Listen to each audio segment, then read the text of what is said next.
हिमाचल प्रदेश प्रशासनिक सेवा की प्रोबेशनरी अधिकारी ओशन शर्मा ने कहा कि एक तरफ सरकार बेटी बचाओ बेटी पढ़ाओ का नारा दे रही है तो दूसरी ओर बेटियां घरेलू हिंसा की शिकार हो रही है। वह भी उन बेटियों में से एक है जो अपने पति व उनके परिवार के सदस्यों अधारा प्रताड़ित व घरेलू हिंसा से पीड़ित है। उसके पति व धर्मशाला के वर्तमान विधायक विशाल नेहरिया द्वारा उसे अभी दिमागी तौर पर मानसिक रूप से परेशान किया जा रहा है।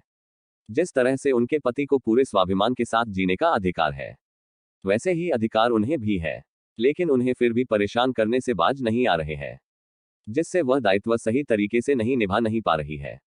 उन्होंने प्रधानमंत्री नरेंद्र मोदी एवं हिमाचल प्रदेश के मुख्यमंत्री जयराम ठाकुर ने मांग करते हुए कहा कि धर्मशाला में सत्ता के दुरुपयोग को रोका जाए, जो जनता के सामने कुछ है और पीठ पीछे कुछ है। उन्होंने बिलासपुर में पत्रकारों से इस मुद्दे पर भावुक होते हुए कहा कि 26 अप्रैल 2021 में उनका विवाह धर्मशाला के विधायक के साथ हुआ था। उसके बाद उनके साथ अत्याचार शुरू हो गए थे। उन्होंने कुछ समय तक तो सहन किया। जब विरोध किया तो गत वर्ष जून माह में उनके साथ उनके पति व परिवार के सदस्यों अधारा न केवल उन्हें मानसिक रूप से परेशान किया गया था बल्कि मारपीट भी की गई थी। उसके बाद उन पर पुलिस में की गई एफआईआर वापस लेने का दबाव डाला गया। उन्होंने इसलिए एफआईआर वापस ली थी क्योंकि उन्हें उनके पति ने 10 वर्ष तक तलाक नहीं देने की बात कही थी। हालांकि यह मामला अभी न्यायालय में लंबित है, फिर भी उनके पति अधारा परेशान किया जा रहा है। उन्होंने कहा कि इस मामले पर उनके पति अधारा मीडिया में जो बयान दिया गया था उस पर बाद में मुकर गए थे, जिससे उनका सफेद झूठ पका गया था। उन्होंने कहा कि जब वह जोगिंद्रनगर व हमीरपुर में प्रोबेशनरी पीरियड पर कार्यरत थी तो भी उनके पति अधारा वहां पर परेशान करने का प्रयास किया गया। यही नहीं, हिप्पा में प्रशासनिक अधिकारी के प्रशिक्षण के दौरान भी उन्हें बेवजह तंग किया गया, जिस कारण उन्हें शिमला के ढली थाने में शिकायत दर्ज करवानी पड़ी थी।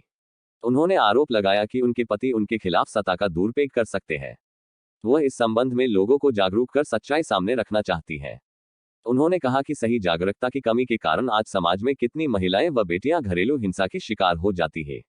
वह डर के कारण कुछ बोल भी नहीं पाती है। उनके साथ जब यह घटना हुई थी तब उन्हें समाज का समर्थन मिला था। उन्हें उम्मीद है कि अब भी लोग उनका साथ देंगे, क्योंकि हम सभी को स्वाभिमान के साथ जीवन जीने का अधिकार है।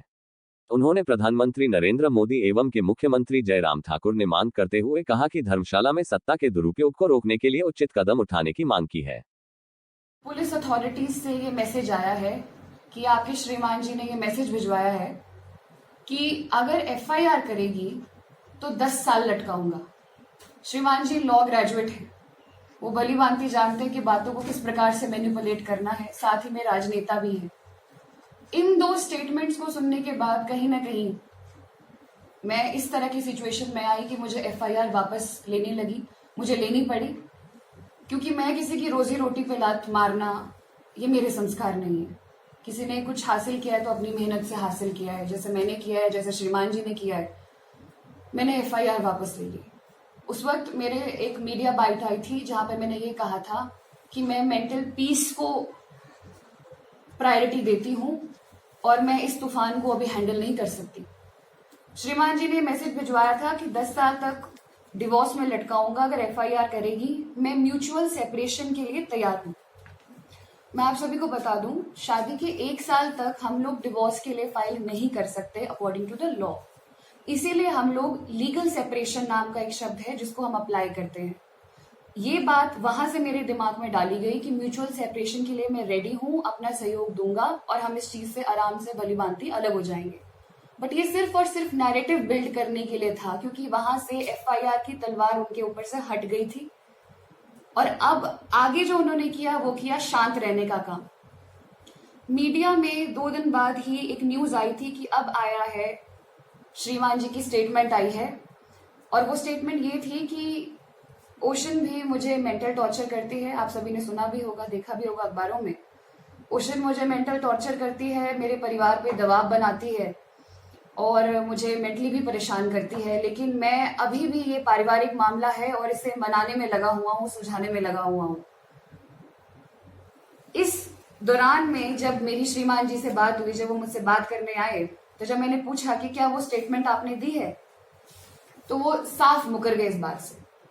वो कहते हैं कि मीडिया वाले झूठ कह रहे हैं। मैंने मीडिया को ऐसी कोई भी स्टेटमेंट नहीं दी। जितने भी लीडिंग न्यूज़पेपर्स थे, इंडियन एक्सप्रेस तक, ट्रिब्यून तक, और जितने भी रीजनल पेपर्स थे, दिव्य हिमाचल, पंजाब केसरी, सब में ये बात आई थी कि विशाल नेहरिया की स्टेटमेंट आई है कि ओशन भी मेरे पे दबाव बनाती है। तो जब मैंने इस बात को पूछा कि आपने ये स्टेटमेंट दी थी, तो वहां पे वो मुकर गए, कहते हैं मीडिया झूठ बोलती है, मीडिया ने इस तरह से किया है। तो मैंने ये कहा, अगर आप एक प्रतिष्ठित व्यक्ति हैं और सच बोल रहे हैं तो आपको मीडिया को डिफेमेशन नोटिस देना चाहिए, क्योंकि अगर किसी ने गलत किया है तो गलत को गलत बोलना चाहिए। पर वो नोटिस आज तक नहीं गया और वो नोटिस कभी जाएगा भी नहीं। क्यों जाएगा? क्योंकि श्रीमान जी का झूठ वहां पे पकड़ा गया। मेरा केस जुलाई में डिस्ट्रिक्ट कोर्ट धर्मशाला में लगा था और उसके बाद से उसकी प्रोसीडिंग्स होती रही। मीडिएशन की डेट जो है वहां पे पड़ती रही। मीडिएशन में भी जनाब जो है वो फुली टैक्टिक्स जो उनके हैं, डिलेइंग टैक्टिक्स, वो यूज कर रहे थे। डिस्ट्रिक्ट कोर्ट में भी उन्होंने पूरी कोशिशें की। मेरे 2 वकील के सामने उनके 6 वकील, क्योंकि प्रतिष्ठित व्यक्ति हैं तो रिसोर्सेज भी ज्यादा है, सब कुछ ज्यादा है। वहां पे उन्होंने ये चीज ठान ली थी कि मैं इसको डिवोर्स नहीं दूंगा। मतलब ये तो वो वाली बात होगी कि बकरी है, जाएगी कहां तक, कसाई की तलवार से कब तक बचेगी। लीगल सेपरेशन में जब मीडिएशन हुई, मीडिएशन फेल हो गई, उसके बाद इन्होंने जो डिलेइंग टैक्ट्स अपनाया वो ये अपनाया कि इन्होंने डिस्ट्रिक्ट कोर्ट से वो केस ही हाई कोर्ट में ट्रांसफर कर दिया, एक एप्लीकेशन लगा के। मेरे पेरेंट्स, हम बहुत ही मध्यम वर्गीय परिवार से हैं। हम लोग कोर्ट आते थे, ये तो श्रीमान जी कोर्ट भी नहीं आते थे, इनकी जगह इनके एडवोकेट्स आ रहे हैं। फुल ऑन हैरेसमेंट चली हुई है वहां, कोर्ट में भी चली हुई है। मेरी मम्मी, मेरे पिताजी सब खड़े हुए हैं लाइन में। मेरी मम्मी हाथ जोड़ के बोल रही है, जज को भी कह रही है कि सर आप सुन लीजिए, ये तंग कर रहा है, पीछे से स्टॉकिंग कर रहा है। मैं हिप्पा में रही ट्रेनिंग में, मुझे इतना परेशान किया गया, हिप्पा में घुसने की कोशिश की गई, मुझे ढली चौक में कंप्लेंट करनी पड़ी पुलिस स्टेशन में। मैं अपने ट्रिप पे गई थी राजस्थान, वहां पे भी इन्होंने मेरे को फोन करके आधी रात को अननोन नंबर से ड्रिंक की हुई हालत में गाली गलौज किया मुझे, मेरी मदर के लिए इतनी गंदी बातें बोली।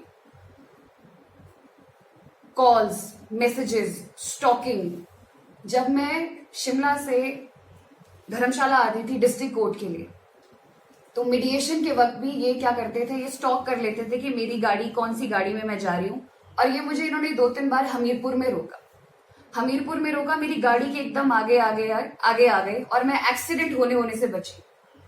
छोटी सी गाड़ी थी कोई सुजुकी, उसमें बहुत सारे लोग भरे हुए हैं और एक प्रतिष्ठित व्यक्ति जो कि जनता का चुना हुआ प्रतिनिधि है, वो इस प्रकार की हरकतें करता पाया गया है।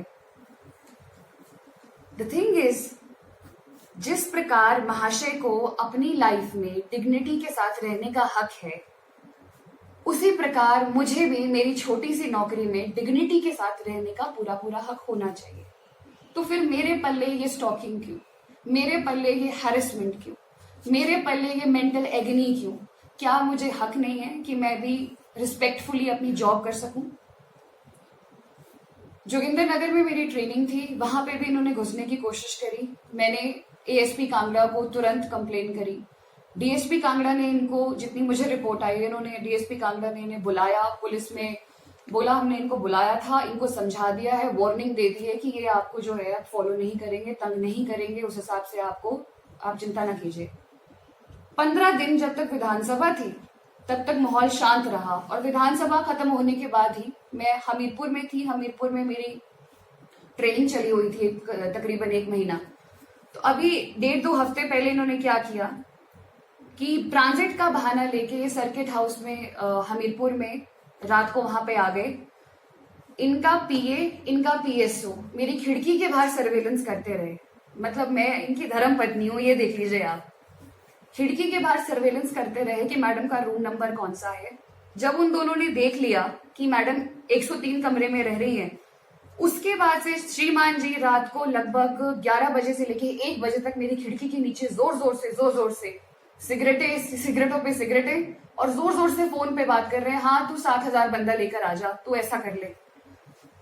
कौन सा प्रतिष्ठित और सभ्य व्यक्ति अपनी पत्नी को डराता है, मैं ये पूछना चाहती हूँ। अगर वो इतना सीधा और सभ्य व्यक्ति है तो ये कौन सा तरीका है? जब रात को 1 बजे, मैं उस रात सो नहीं पाई, मैं 1 बजे मेरे कमरे के बाहर जोर से दरवाजा खटखटाया जाता है कि जैसे खोल। मैंने नहीं खोला, मैंने तुरंत एएसपी कांगड़ा को, एएसपी हमीरपुर को मैंने पहले ही बता दिया था। मुझे एएसपी साहब ने कहा कि कुछ भी होगा तो आप मुझे बता देना।